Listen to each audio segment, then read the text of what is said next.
magaling. Okay. Palakpakan natin yung mga ganyang sistema ng ombudsman. Okay, samantala, eto pasok muna natin speech ni Mike Defensor sa EDSA People Power. Eto po.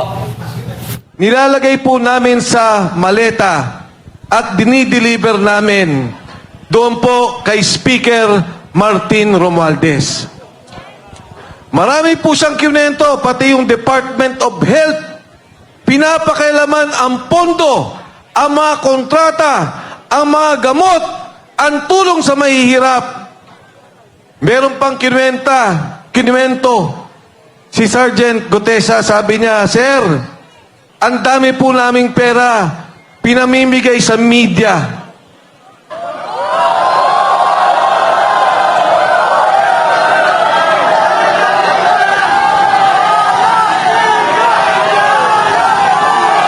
Ang sabi ko,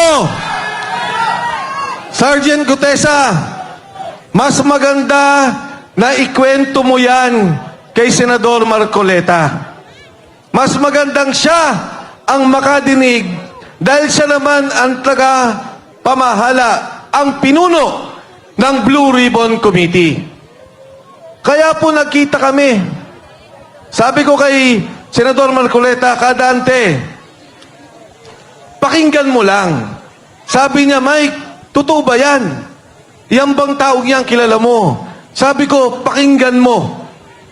Dinggin mo ako ano sasabihin niya at magugulat ka. Nagkita po kami. Kinuwento ni Sergeant Gutesa kung ano yung ginagawa nila na bigayan ng pera. Ang katunayan no, ngayon ko lang nalaman na yung isang maleta pala kaya maglaman ng 48 million pesos. At yung pala pong 1 milyong piso, ang kalagahang bigat ay 1 kilo. Hindi na sila nagbibilangan ng pera. Kinikilo ang pera para malaman kung magkano. Magugulat kayo nung kinuwento niya. Disyembre, isang delivery, 2.5 billion pesos ang dineliver. Inaakyat sa bahay ni Saldico, mula po Valle Verde, may bahay si Saldico. Doon po kinikilo pera, binibilang, ilalagay sa maleta. Dadalhin sa bahay ni Saldico, diyan po sa Shangri-La Horizon sa BGC. Inaakyat lahat ng maleta at binababa muli. Hindi ko pa maintindihan, tinanong ko, Sarge, bakit inaakyat pa yung maleta, ang bibigat, pagkatapos ibababa muli? Sabi niya, Sir, hindi ko rin po alam. Pero ganun po ang aming ginagawa. Ngayon ko lang napagtunton na yung palang mga maleta, kinukunan ng litrato para malaman ang delivery kay Speaker Martin Romualdez. Ngayon po, nung una, si Sergeant Gutesa sabi niya, hindi ko kailangan ng protective custody o proteksyon ng Senado. Sabi niya, huwag niyo na rin po akong isama sa Witness Protection Program. Sasama siya sa mga kasama niyang Marines. Noong una, hindi po kami nakapag-usap ng direkta. May nagsasabi lang po kung ano ang kanyang mensahe. Ngayon, ang huling mensahe nung nakaraang 2 linggo, hindi na po siya pinoproteksyonan. Siya po ay kinukulong na, illegally detained ng kanyang makasama ng MC2 ng Philippine Marines.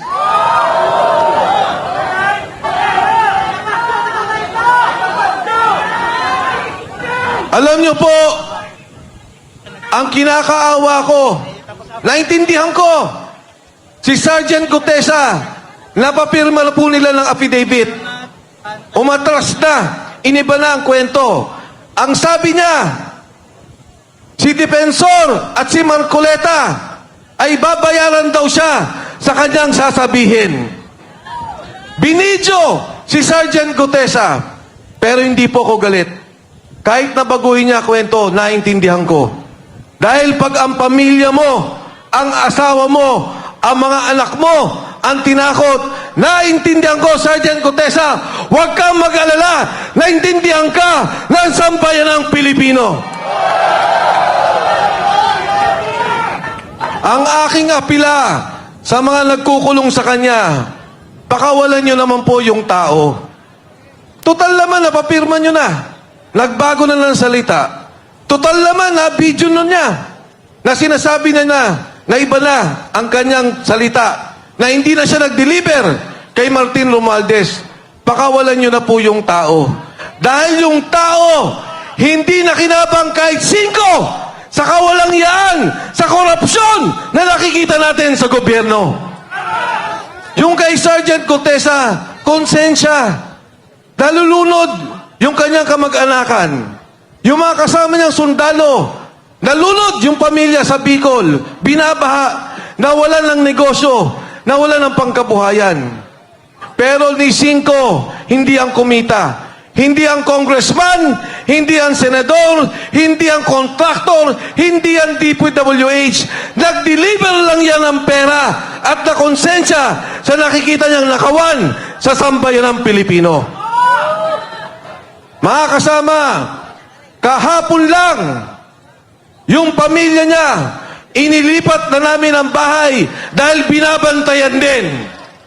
Bakit? Dahil si Saldico, sinabi niya, totoo ang sinasabi ni Gutesa. Ang aking pong kinagulat, ang aking pong kinamangha, dati ang sinasabi ko, imbestigahan ninyo si Saldico.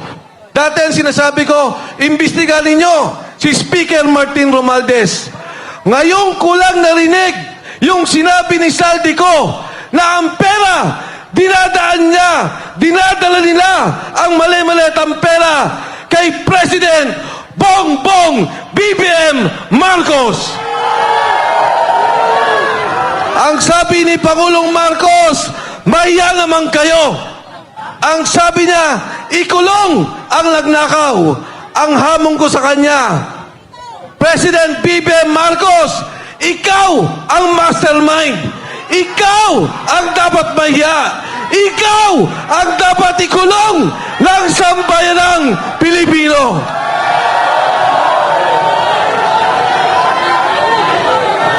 Ngayon, sasabihin nila, ang sabi po nila, Saldico, umuwi ka, harapin mo ang kaso. Ngayon, ang sabi nila, may kaso na si Saldico. Nung araw, ang sabi nila, wala silang kaso kay Saldico. Nung sila na ang tinuro, Speaker Martin Romualdez, President Bongbong Marcos, biglang nagkakaso, biglang papauwiin dito. Para ano? Patahimikin? Para ano? Pabaliktarin? Para ano? Patayin at mawala na ang tunay na mastermind, ang tunay na nagbebenepisyo sa korupsyon, pondo ng sambayanang Pilipino. Yan pong pondong yan, pera nyo. Binabayaran natin lahat yan. Buwis yan ng taong bayan. Tapos ganyan lang ang mangyayari. Paano ang edukasyon? Yung PhilHealth, kinunan nila yung pondo. Paano ang mga na-hospital? Hirap na ang mga Pilipino. Pero ngayon narinig natin, bilyon-bilyon ang nawawalang pondo. Ngayon yung mag-asawang Paul Estrada, ito yung assistant ni Saldico. Anong ginawa nila? Ibinyahe, papalabas. Yung Paul Estrada na konsensya. Yung kanyang asawa po, tumawag at sinabing gusto na nilang umuwi. Ano pong ginawa? Binugbog! Pagkatapos, inilipad sa Chile. Pero may maganda po akong balita sa inyo. Yung pong mag-asawang yan, hawak na natin.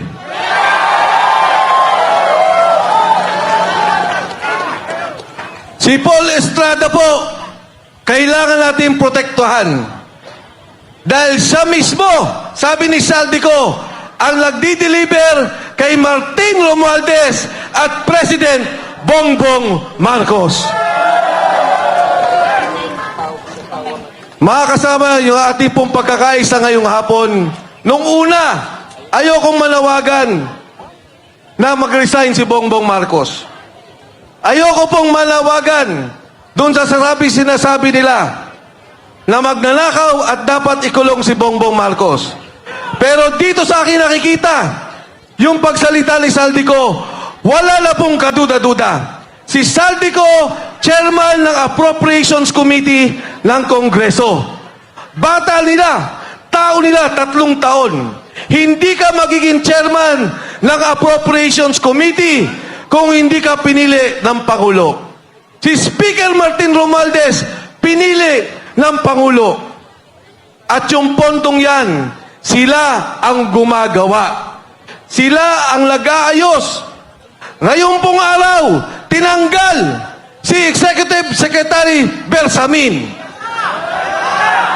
Tatanggalin din daw ang DBM Secretary Amina Pangandaman. Ang apil ako sa kanilang dalawa, magsalita na rin kayo bago kayo kasuhan at ituro ng administrasyong to. Alam nila ang galawan ng pondo. Alam nila ang nangyayari. Maawa naman kayo sa sambayan ng Pilipino. Sa kasaysayan po natin, ngayon lamang nangyari ang ganitong korupsyon.